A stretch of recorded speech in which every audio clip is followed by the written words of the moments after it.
नमस्कार श्रोते हो. मागील पत्रात साने गुरुजींनी श्रावणाचे महत्त्व सांगितले आहे व सोबतच त्यांनी 15 ऑगस्ट 9 ऑगस्टची चले जाव चळवळ आणि तसेच स्वातंत्र्याचे महत्त्व, त्यासाठीचा त्याग याविषयीही ते सांगतात. आणि ह्यातच त्यांनी भारतीय इतिहासाचे सोनेरी सूत्रही सांगितले आहे. अतिशय सुंदर पत्र आहे, नक्की ऐका. आणि आता पुढे असेच अजून एक नवीन सुंदर पत्र ऐकूया. चला तर मग. चिरंजीवी प्रिय सुधास, सप्रेम आशीर्वाद. तुझे पत्र मिळाले, वाचून आनंद झाला. अरुणाचा पाण्याशी खेळत असलेला फोटो आवडला. ती उंच झाली आहे. तू लिहिलेस की ती खूप बोलते आणि नवीन शब्द कानावर पडला की तोच वापरते. पिवळे फूल यातील पिवळे शब्द तिला नवीन वाटला आणि आप्पाने लिहिले की एके दिवशी नंतर नंतर करीत होती. मुलांची मोठी मौज असते.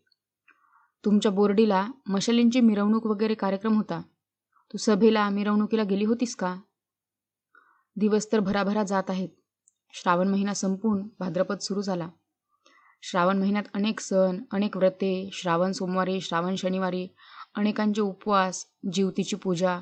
मागील पत्रात तुला श्रावण महात्म्य लिहिले होते आणि एक गोष्ट लिहायला विसरलो. श्रावणातच खानदेशात पोळ्याचा सण येतो. साताऱ्याकडे त्याला बेंद्राचा सण म्हणतात. बैलांची शिंगे रंगवतात, अंगावर झुली घालतात. सायंकाळी गावातील बैलांची मिरवणूक निघते. कुणाचे बैल पुढे यावरून भांडणेही होतात. परंतु अलीकडे ही भांडणे कमी होत आहेत. कोठे कोठे गावाच्या कामाला जो जास्त रक्कम देईल त्याचे बैल पुढे, अशी पद्धत पडत आहे. मिरवणूक मजेदार असते. बार वाजत असतात, नाना वाद्ये असतात, बैलांच्या गळ्यातील घंटा वाजत असतात. सुधाताई, हा सण मला फार आवडतो. कृतज्ञता दाखवण्याचा हा सण. शेतीची कामे बरीचशी तात्पुरती संपलेली असतात. बैलांच्या जीवावर शेतकऱ्यांचा संसार. आपल्या वेदग्रंथात बैलांची स्तुती करणारे स्तोत्रे आहेत. काम करताना बैलाला मारतात, गाडीला झुंपून फटके मारतात, त्यांच्या मानेवर तो मोठ ओढतो. बैलाचे अनंत उपकार. एक दिवस तरी ही कृतज्ञता आपण प्रकट करतो. पोळ्याच्या दिवशी गरीब शेतकरी घरी पुरणपोळी करील. आज बैलाला पुरणपोळीचा नैवेद्य. आज त्याला काम नाही, आज त्याला विसावा. गढत पाण्याने त्याला आंघोळ घालतात. सायंकाळी मिरवत मिरवत बैल घरी आल्यावर यजमान म्हणतो, बैलोबा, माझ्या राजा, माझ्या सरदारा, तू माझं दैवत. तुला मारलं, टोचलं, क्षमा कर. आज आधी तुला नैवेद्य. खा हा राजा, ही पोळी, ही वर तुपाची धार. आज तू आधी खा, आम्ही मागून. सुधा, गोड सण नाही का? परंतु बैलाबद्दल कृतज्ञता दाखवणारे आम्ही आज माणसांना दूर लोटीत आहोत. श्रावण महिन्यात नागपंचमीला सापांचा महिमा, बैलांचा महिमा, सर्व सृष्टीवर प्रेम करायला शिकवणारी आपली संस्कृती आहे. परंतु आज द्वेष, मत्सर माजवण्यात आम्हाला कृतार्थता वाटत आहे. आणि सुधामाई, पोळ्यांचा सण पाळणारे आम्ही पशुपक्ष्यांनाही नीट वागवत नाही. बैलांची आपण कितीशी निगा राखतो. खानदेशात पराणीने बैलांना टोचतात. बऱ्हाणपूरकडे तर चांगली रुंद आर असते. वसईकडे सुद्धा हा प्रकार. बैलांच्या पाठीमागचा भाग टोचून टोचून चाळणीसारखा झालेला असतो. खरोखर असे टोचणे राक्षसी आहे. गुजरात, पंजाब इकडे बैलांना अधिक माणुसकीने वागवतात. बैलाला शिवी दिलेलीही त्यांना खपत नाही.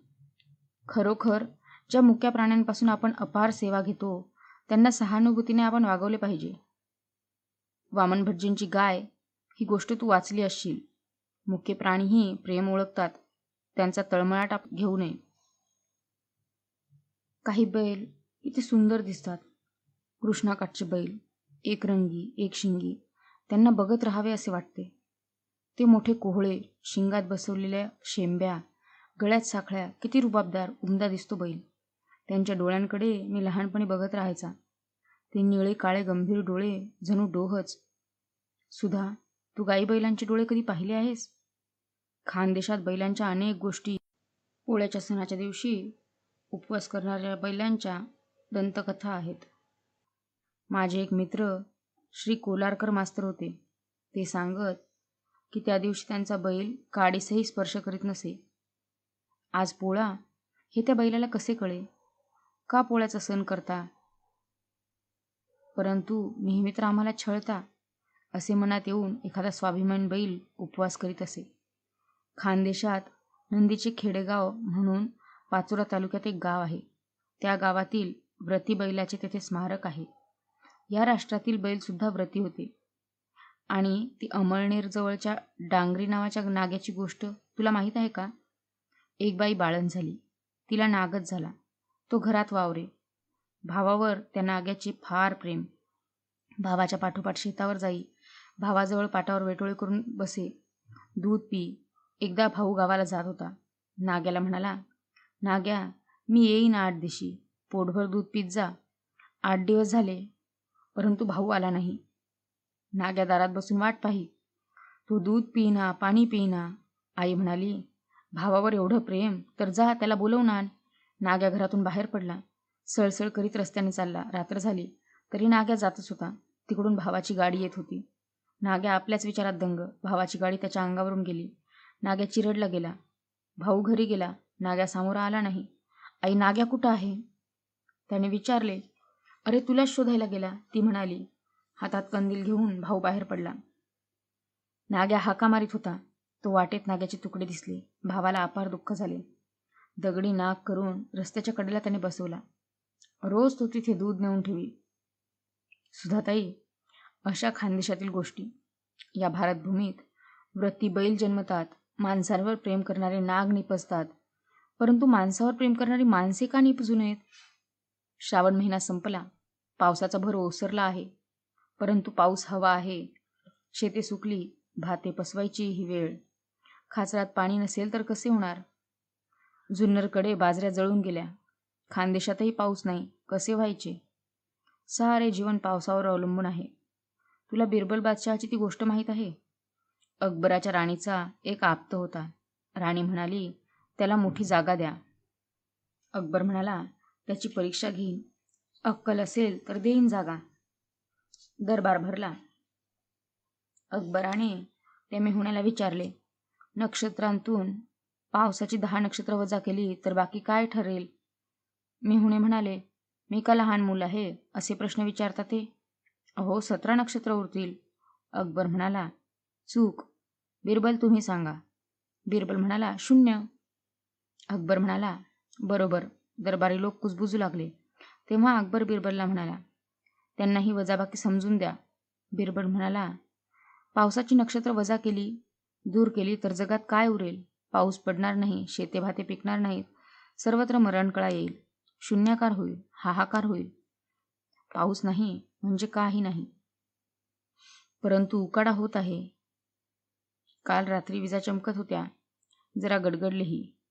मघा वरती बघा, अशी म्हण. मघा नक्षत्राचा पाऊस पडायलाच हवा. देशात अन्नधान्याचा तुटवडा. पाऊस तरी पडो. परंतु हे आपल्या हाती थोडेच आहे. भाद्रपद महिना येणार. गौरी गणपतीचे दिवस येणार म्हणून तयारी सुरू होती. गावात अनेकांकडे गणपतीच्या मूर्ती तयार होत होत्या. तो मुक्या पटवर्धन, तो किती सुंदर गणपती बनवतो. लहानपणी आम्ही मुले गावाबाहेर किल्ल्याकडे एका पर्याच्या काठी जात असू. तिथे चिकण माती असे. एकदा काठाची माती काढताना मी प्रवाहात पडलो. वाहूनच जायचा. आम्ही मुलांनी उत्सव केला. मारकुटे हेडमास्तरांची बदली व्हावी म्हणून. तो आमचा नवसाचा गणपती होता. मला ते लहानपणाचे दिवस परवा आठवले. गणपतीच्या देवळात सार्वजनिक उत्सव. सुंदर मखर घातले आहे. हंड्या झुंबरे आहेत. रात्री गणपतीला सजवतात. नयन मनोहर मूर्ती दिसते. आमच्या लहानपणी सीताराम नाना ओक गणपतीला सजवायचे. ते कलावान, मोठे, व्यवस्थित. आपले हे लहानसे गाव, परंतु चित्रकार गवई गावात होते. वेदमूर्ती श्रीपती बाबा सुंदर चित्रे काढायचे. ते आता थकले आहेत. तरी पूर्ववत स्नान संध्या चालू आहे. वासुतात्या, कुशाप्पा वगैरे शास्त्रीय गवईही होते. उत्सवात गणपतीच्या वेळी ते गाणे म्हणायचे. परंतु आता शास्त्रीय गाणे फारसे कोणाला येत नाही. गणपतीच्या उत्सवात कीर्तने सुरू झाली आहेत. नाटक कसे काय जमते पहावे. गणेशोत्सव लोकमान्य टिळकांनी राष्ट्रीय केला. या 10 दिवसांत एकत्र यावे, ज्ञानाची उपासना व्हावी, राष्ट्रीय वृत्ती वाढावी, असा त्यांचा हेतू. आज राष्ट्र स्वतंत्र आहे. आपण आपल्या उत्सवाला सर्वांना बोलवावे. कुरुंदवाडला गणेशोत्सवात मुसलमान बंधूही पूर्वी येत. ती सुंदर प्रथा आज आहे की नाही मला माहीत नाही. गणपतीच्या आधी हरताळकांचे तुमचे व्रत. पार्वतीच्या तपश्चर्येचा दिवस आदल्या दिवशी आवरणे करून तुम्ही भरपूर खाता व मग दुसऱ्या दिवशी उपवास. होय ना? पुण्याला मटारची मौज असते. वाटाण्याच्या हिरव्या शेंगा त्याचे पुरण करून करंजा करतात. कोकणात ही मौज नसते. हरतालिकांचा तुम्ही सर्वांनी कडक उपवास केला असेल, पत्री आणली असेल, पूजा केली असेल. रात्री गाणी, भजन, खेळ यांनी हरतालिका जागवल्या असताल. देवी पार्वती, शंकर हा वर मिळावा म्हणून तपश्चर्या करीत होती. तीही काही खात नसे. संस्कृतमध्ये कालिदासाने कुमार संभव म्हणून काव्य लिहिले आहे. पार्वतीच्या तपाचे त्यात वर्णन आहे आणि शंकर एका अतिथीच्या वेशात तिच्याकडे येतात. तिची चौकशी करतात. ते म्हणतात, तुझं शरीर किती कोमल, सुकुमार आणि व्रत किती कठीण. शरीर नीट असलं तर कर्मधर्म, शरीर खंगवून का धर्म मिळणार? तो अतिथी पुढे म्हणतो, शंकरासाठी काय एवढा अट्टहास? तो तर भिकारी, भुजंग धारण करून राणावनात राहणारा. पार्वती संतापते व म्हणते, महात्म्यांची निंदा करू नकोस, मला ती ऐकवू नकोस. निंदा करणारा व ती ऐकणारा दोघे पापी ठरतात. न केवलम यो महतोपभाषते शृणोती तर मादपी यह स पापभाग. जो मोठ्यांची निंदा करतो तोच पापी असे नाही, ऐकणाराही पापी. सुधामाई, देशबंधू दासांचे मराठीतील चरित्र तू वाचले आहेस? त्यात एक प्रस्ताव आहे. देशबंधूंजवळ बोलताना कोणीतरी गांधीजींविषयी काढू नयेत असे उद्गार काढले. देशबंधू म्हणाले, मतभेद असणं निराळं, परंतु त्या विश्वसंत विभूतीबद्दल असं तुम्हाला बोलवतं तरी कसं? तुम्ही येथून जा, मी पुन्हा तुमचं तोंड पाहणार नाही. परवा मुंबईचे एक हिंदू सभावाले एका वृत्तपत्र कचेरीत बोलताना गांधीजींना रास्कल म्हणजे खलात्मा असे म्हणाले. तेथील एका तेजस्वी तरुणाने त्यांच्या थोबाडीत मारली असे वर्तमानपत्रात आले होते. महात्माजींची हत्या करण्यात आली म्हणून आजही या लोकांना कृतार्थता वाटते. गोडसेचे पोवाडे गाल, 10 वर्षांनी त्याला देव म्हणून मानाल, असे कल हिंदू सभावाले व त्यांच्या विचारसरणीचे लोक बोलत असतात. मला लोकांची वृत्तीच समजू शकत नाही. परवा पुण्याला एक बडे गृहस्थ म्हणाले, देशाचा व धर्माचा बळी देऊन स्वातंत्र्य मिळवलं आहे. ज्या हिंदू महासभेला हे गृहस्थ मिळाले त्या हिंदू महासभेने फाळणी व्हायचीच असेल तर पंजाब बंगालचीही करा असाच ठराव केला होता. फाळणी आम्ही होऊ देणार नाही, हे आमचे 10 लाख लोक मरायला व मारायला उभे आहेत, अशी घोषणा त्यांनी नव्हती केली. घरच्या आईचे हे सारे काळ आहेत आणि धर्माचा बळी कोणी दिला? तुम्ही द्वेषमत्सर माजवून धर्म पायांखाली तुडवलात की मानवता आणण्यासाठी प्राण हाती घेऊन उभे असलेले महात्माजी त्यांनी तुडवला? धर्म म्हणजे हे समजतात तरी काय? खरोखर हे आंधळे, संकुचित, द्वेषमत्सरी लोक म्हणजे समाजाला, राष्ट्राला आणि जगाला धोक्याचे आहेत, शापरूप आहेत. सुधाताई, ज्या पार्वतीचे व्रत तुम्ही करता ती शंकराची निंदा सहन करीत नव्हती. जगाच्या कल्याणासाठी हलाहल पिणारा तो महादेव, त्याच्या दरिद्रतेत ती अनंत वैभव मानित होती. शिवशंकराप्रमाणे द्वेषमत्सराचे विष पिऊन हिंदूभूमीत शांती यावी, जगात शांती यावी म्हणून प्राणपणाने झटणारा महात्मा, त्याच्याबद्दल मनात भक्तिभाव बाळगा. तू मागे लिहिलेस की समितीच्या काही बायका गांधीजींबद्दल वाटेल ते बोलतात. एवढा काय गांधीजींबद्दल पुळका येतो तुम्हाला? असे एक बाई म्हणाल्या. ते ऐकून तुला वाईट वाटले, तू उठून गेलीस वगैरे. चांगले केलेस. त्यांना पाप करू दे, तू दूर राहा. तू, तुझ्या मैत्रिणी, तुम्ही तुमचा मानवता संघ काढा. गणपतीचा उत्सव सर्वत्र सुरू आहे. नाना प्रकारचे, नाना आकारांचे गणपती, नेहरू रूपधारी, गांधा रूपधारी असे नमुने. गणपती शेत नांगरीत आहे असेही देखावे आहेत म्हणे. त्या त्या वेळच्या गरजांना अनुरूप असा आपला देव बनतो. प्रभू अनंत गुणसागर, तो सकल शक्तिमान, त्या त्या परिस्थितीनुरूप आणि विशिष्ट रूपात त्याला ओळखतो. गणपतीचे मस्तक मोठे आहे, पोट मोठे आहे, सर्वांचे अपराध तो पोटात घालील आणि थोर विचार करील, डोक्यात खेळवील. तो उंदरावर बसला आहे, उंदीर चिरफाड करतो. समाजात काही लोक असे असतात की जे पृथक्करण करतात, त्यांच्याजवळ समन्वय बुद्धी नसते. गणपती म्हणतो की ही चिरफाड करणारी बुद्धी, पृथक्करणाची बुद्धी फाजील नाही वाढता कामा. तिच्यावर काबू हवा, म्हणून तो उंदरावर स्वार आहे. तो सिद्धिविनायक आहे. सिद्धी मिळेल अशाच रीतीने विशेष नेतृत्व तो करील. गणपतीचे स्वरूप म्हणजे महान नेत्यांचे स्वरूप. गांधीजी सर्वांचे अपराध पोटात घालीत, डोक्यात महान विचार खेळवीत. केवळ चिरफाड करणारे ते नव्हते, तर समन्वय करणारे होते. सारे जग हिंसेकडे जात असता जगाला जर खरी शांती हवी असेल तर या विशेष मार्गाने जा असे सांगणारे ते होते. ते साधे नायक नव्हते, तर विनायक म्हणजे विशेष रीतीने नेतृत्व करणारे होते. मारा ठोका पद्धतीने नेतृत्व करणारे अनादी काळापासून झाले, परंतु नवे अभिनव नेतृत्व तेच करू पाहत होते. असे अनेक विचार माझ्या मनात आले, परंतु ते कोठवर सांगू. तुम्ही ऋषीपंचमी केली असेल. त्या दिवशी बैलांच्या श्रमाचे खायचे नाही, स्वतःच्या श्रमाने पिकवलेले खायचे. ऋषी स्वतः खपत शेती करीत. वेदातील ऋषी म्हणतो, अक्षय मा दिव्य कृषीमित कृशस्व, द्यूत नका खेळू शेतीच करा. ऋषीपंचमी म्हणजे श्रमाचा महिमा. हे अन्न सर्वांत पवित्र की जे स्वतःच्या श्रमाने आपण पिकविले, परंतु आपण बैलांच्या श्रमाचे न घेता इतर माणसांच्या श्रमाचे घेतो. गोविंदाकडून मिरच्या भोपळा आणायचा, रामानट्याकडून ऋषींच्या वऱ्या आणायच्या. यात काय अर्थ? ऋषीपंचमीला एकमेकांकडे आपण भाज्या फळे पाठवतो, हाताच्या श्रमाचे सारे. ऋषीपंचमीला बायका एकत्र जमतात, खूप भाज्या करतात, जणू शाखा संमेलन. लहानपणी आपल्याकडे अळू खूप असे. तुझे आजोबा साऱ्या गावाला द्यायचे. गौरी गणपतीचे दिवस कुणबी मंडळीत फार आनंदाचे. मुली माहेरी येतात, नवीन लुगडी, नवीन कपडे आणि त्यांचे ते नाच. कितीतरी दिवस आधीपासून गौरीच्या नाचाची तयारी होत असते. मुंबईचे रामालोक नाचाची तालीम घेतात. मला तो नाच फार आवडतो. पायात घुंगरू, हातात निरनिराळ्या रंगाचे रुमाल, एकदम बसतात, उठतात, गिरकी घेतात, रुमाल नाचवतात, वाद्य वाजत असतात, आनंद असतो. शेतीची कामे संपलेली असल्यामुळे हे 15 दिवस ते मजेत दवडतात. परंतु पाऊस नीट पडलेला असला तर हा आनंद, नाहीतर चिंताच असते. घरी आणलेल्या गणपतीच्या भोवती आरास केलेली आहे लोकांनी. वरती ती भाळीला कवंडळे, कांगण्या, तसेच दोडके, सहस्त्रफळ वगैरे भाजी फळे. कवंडल दिसते किती सुंदर, परंतु ते कडू कडू असते. त्यात एक अमृताची बी असते, ती कावळा खातो अशी दंतकथा आहे. कांगण्या सुद्धा दिसतात छान, जणू बारीक सुपाऱ्यांचे पेंदे. मला गणपतीच्या डोक्यावर पावसाळ्यातील फळे टांगायची कल्पना फार आवडते.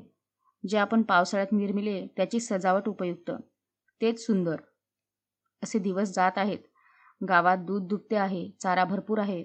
मोठ्या पहाटे गुरांना चरायला नेतातच, त्याला पसारा म्हणतात. पुष्कळ वर्षांपूर्वी पसाऱ्याला गुरे घेऊन गेला असता बाळू सबनीसाचा पाय अक्करमाशावर पडला. तो साप पाठोपाठ आला. घरातील भिंतीला भोक होते, तिच्यात शिरला. भिंत पाडून पहारीने त्या सापाला मारले. कधी कधी चरताना गुरांना पान लागते. लहानपणी आजोळी मोठी गाय होती. चरताना जिभेला साप चावला, त्याला पान लागले म्हणतात. ती गाय मेली. परंतु कधी असे प्रसंग येतात म्हणून पसारा थोडाच थांबतो. पहाटेच्या वेळेस गुरे चरत असतात. गुराखी पावा वाजवीत असतो. किती प्रसन्न वाटते त्यावेळेस. हे पत्र लांबले. तुला कंटाळा नाही ना येणार? तू हे मागच्याप्रमाणे पत्र पाठव. परवाचे तुझे पत्र मला फार आवडले. तुझ्या ठिकाणी लेखनाचे गुण आहेत. सवय कर. तुझ्या चारू, प्रभा, आशा, शालू, कुंदा वगैरे मैत्रिणींस माझे सप्रेम आशीर्वाद. पप्पीनी अरुणा भांडतात ना, गंमत करतात दोघी. सर्वांना सप्रेम प्रणाम. तुझा अण्णा. साधना, सप्टेंबर 1949. पुढील पत्र पुढील भागात. तोवर हॅपी लिसनिंग.